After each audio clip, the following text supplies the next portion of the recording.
See guys, I can wear new shirts. This is my Mega Man shirt. I've never worn this before and I've had it for several months now. So now I'm finally gonna have a reason to use it.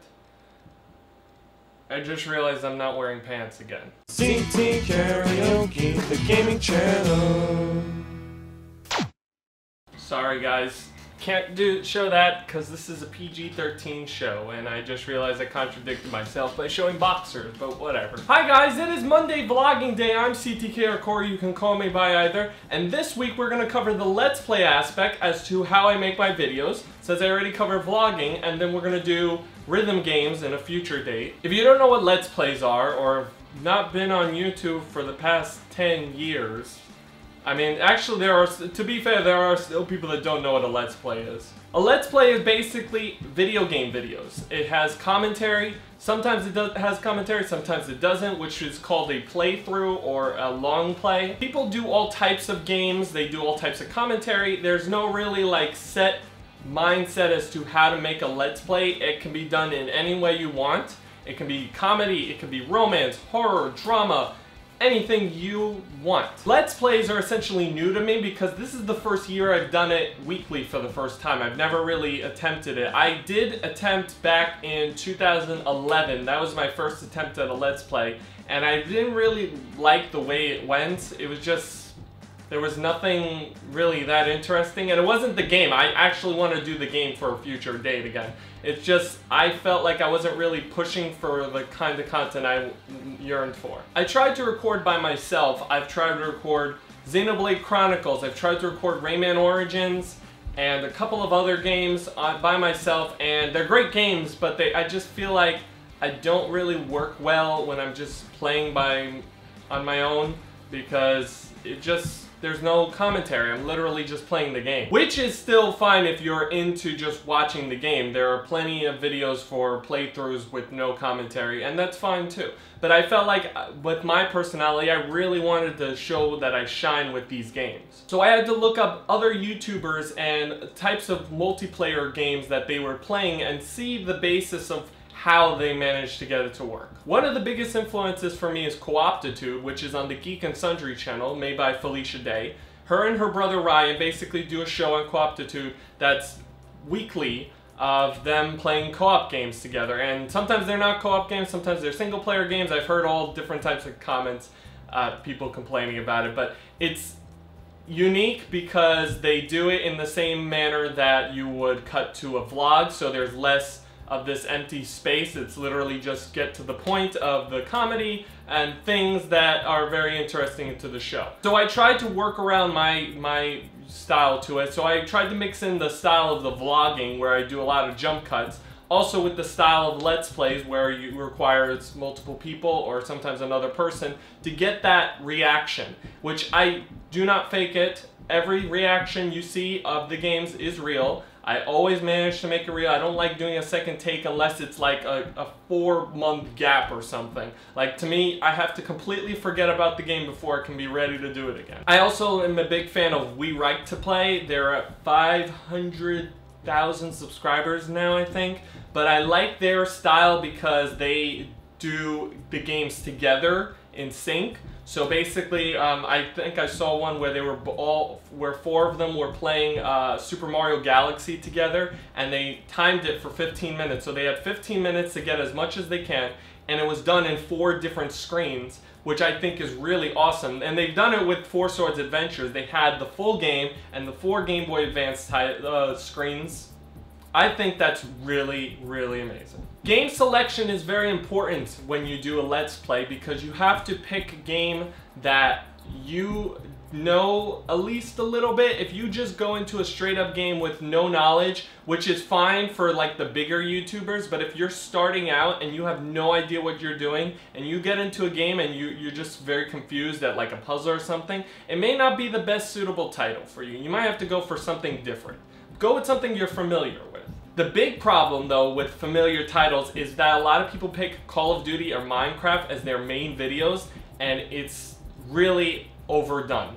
Very overdone. There are billions and billions of videos of it. I do not even want to attempt to go in that field because anything I do will not stand out from the hundreds and thousands of you know, Minecraft videos that I've seen. And it is difficult. It's difficult to stand out on YouTube because everything you have to do, you have to try to be unique. You have to try to make yourself look interesting, and it's not easy. It could take a while. If you watch the very beginning of when I started Let's Plays, I wasn't really talking as much, and now I learned to do more commentary. Now I learned to do the back and forth thing with another person, and that is very key. That's very key to Let's Play. But you do have to keep in mind though, every game has a Let's Play. Every single one. There's not one game that probably won't get a Let's Play, and if it hasn't been done, someone will do it today. But that doesn't mean you should stop yourself from doing it. If you really like the game you're playing, then play it. Show people you are very interested in this game, you love it, and they want to see more. Now as for the shooting, I use the Canon Rebel T3i that I'm using right now to record this vlog.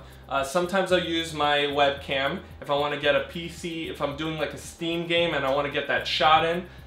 As for recording games, you probably need what's called a capture card, and it's a device that directly captures from the game video source and audio into the software hardware and lets you record on your computer. Although this is a portable one, this is called the HD PVR Rocket. It's a portable one meant to be done on the go, so all I have to do is plug it in and put in a little flash drive and I'm good to go, and I could just record without having to set up a whole computer just to do it. But it does support for the computer and it does support for streaming. As for what goes into the capture card, usually depends on what system you're working with. If you're working with an HD console, just an HDMI cable. So you just get one HDMI cable going out to your TV, and then you get one from your system going into the capture card. So you got one in capture card going to the TV.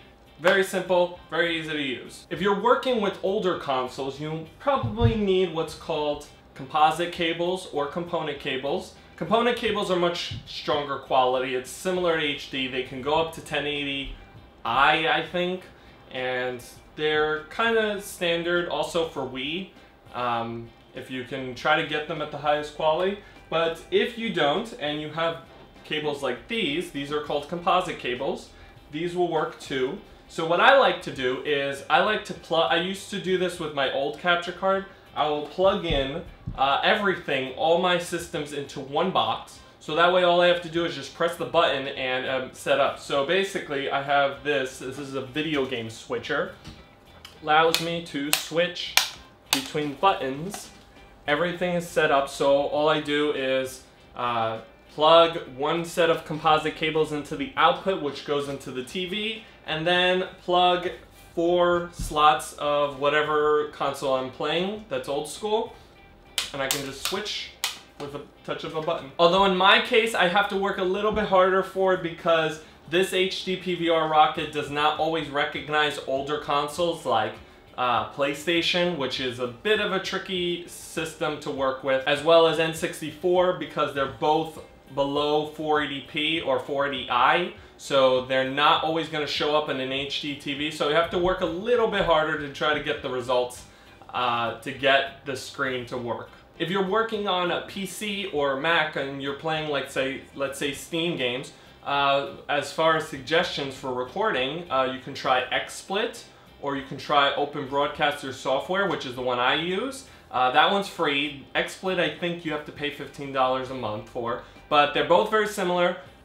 They'll let you record your screen, they'll let you record a source of your screen, you can record a window, you can record anything you want, and you can switch between scenes. So let's say you have to switch to graphics on one part and then you have to switch to the game, you can just do it with a click and you're done. When it comes to empty space, let's say if I'm editing and there's a lot of moments where I'm not talking, I'll usually cut out that edited footage, because you don't really need to see me just stare playing at the game. There needs to be, I feel like there needs to be some reaction, because there's not a lot, if there's not a lot going on in the screen, the audience is not going to be very interested either. As far as making the Let's Plays, they're generally around 40 minutes to maybe an hour and a half, 2 hours, and they'll be split into 2 to 5 episodes, depending on how long each episode is going to be. I try not to go overboard with 30 minutes. Runbow was 24 minutes, and that's about as far as I'll go with